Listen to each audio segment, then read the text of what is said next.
You know, we're always told that strength is about holding on tighter, pushing through. But what if real power, what if real freedom comes from knowing when to let go? That's what we're digging into today. The real, practical art of releasing what's weighing you down to find some genuine emotional freedom. And this quote from Hermann Hesse just hits it perfectly, doesn't it? It kind of stops you in your tracks. We've all been there, clinging to something, a memory, a job, a relationship, thinking that's what we're supposed to do to be strong. But this idea completely flips the script. It suggests that true strength is found in the courage to just open your hand.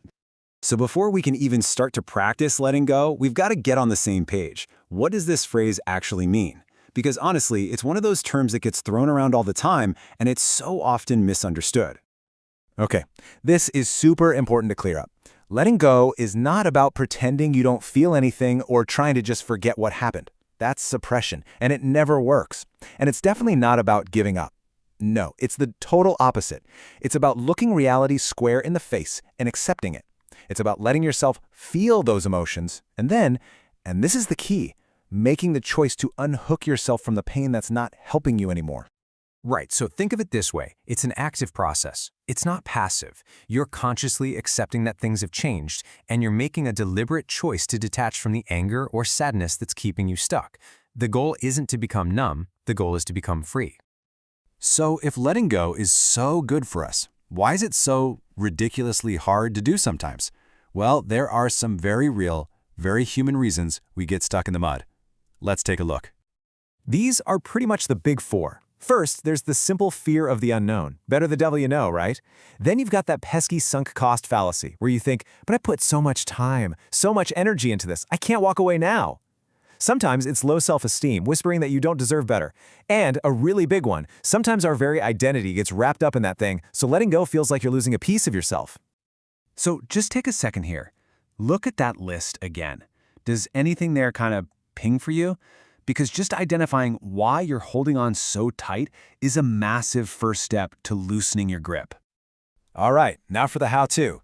Let's start building our toolkit, and we're going to begin with the internal work, the stuff that happens inside your own head and heart to get a handle on all this.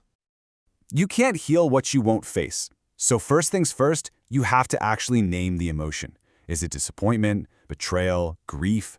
Then figure out where it's coming from. And here's the hardest part. You have to let yourself actually feel it. No judging, no pushing it away, just sit with it. Then, and only then, can you find a healthy way to let it out.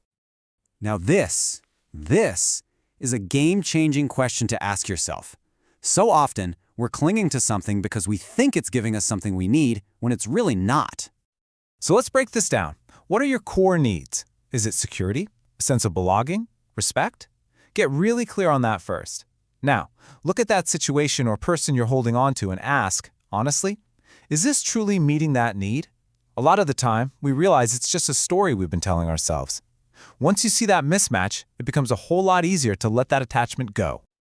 Okay, so we've looked inward. Now let's pivot to the external stuff, the actions you can take, and the mindsets you can adopt to really make this happen in your day-to-day life.